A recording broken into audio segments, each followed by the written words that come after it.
Honduras ha decretado este pasado sábado el estado de excepción para frenar la violencia desatada en las calles por un presunto fraude en las elecciones generales, mientras el recuento de votos para definir al nuevo presidente se alargó por la ausencia de la oposición en un proceso especial de escrutinio.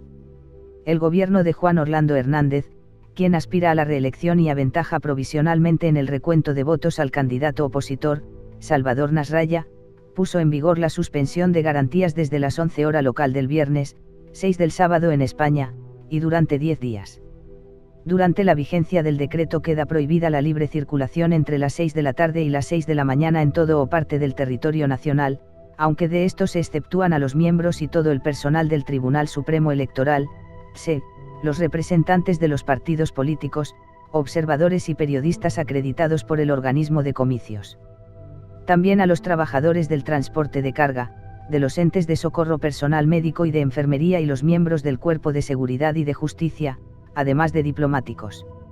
La medida se decretó cuando en las calles de las principales ciudades de Honduras seguían este viernes las protestas que comenzaron el miércoles, cuando Hernández pasó a encabezar las votaciones que, escrutadas el 94,35% de mesas, le daban 42,92% frente al 41,42% de Nasralla. Al menos un muerto, manifestantes y agentes de las fuerzas del orden heridos, daños en edificios públicos y privados, el saqueos de negocios, paralización parcial del tráfico urbano, destrozos a monumentos e incendios se han registrado en el país, unos hechos que han sido repudiados por algunos sectores que consideran que las protestas han pasado de lo político al vandalismo. La oposición acusó a infiltrados de los actos de violencia y Nasralla dijo que los responsables de las protestas callejeras tienen nombres y apellidos, el presidente Hernández y los magistrados del TSE Matamoros y Saúl Escobar, quienes estarían propiciando la presunta trampa en su contra.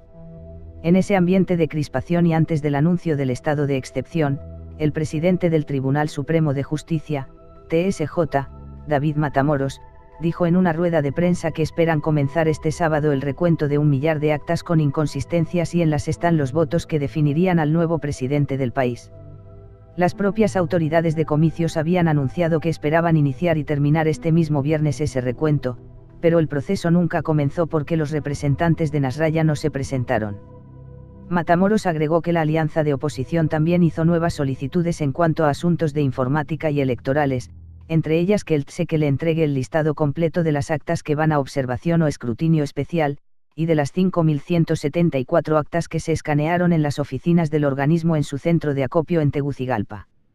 En un mensaje en Facebook, Nasralla aseguró el viernes que hay un acuerdo con la Organización de Estados Americanos, OEA, y la Unión Europea para que las 5.174 actas que no se transmitieron por Internet sean revisadas una por una.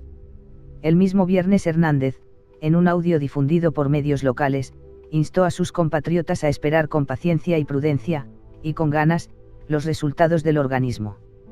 Vamos avanzando bien en el proceso, mantengámonos focalizados en esperar el resultado esta tarde o noche, recuerden que yo me comprometí, a que íbamos a hacer de este proceso electoral un proceso con respeto, y vamos a llamar a la calma, la serenidad y a respetar el resultado de la suma de todas las actas, añadió. También fue reiterado este viernes el llamamiento de observadores nacionales e internacionales, iglesias, empresa privada, organizaciones de sociedad y no gubernamentales, entre otras, a la calma, a esperar los resultados y que cese la violencia.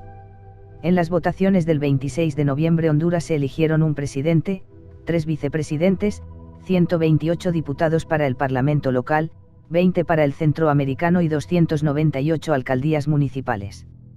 Los resultados generales se conocerán antes de Navidad, si en su lentitud el organismo electoral no dice lo contrario.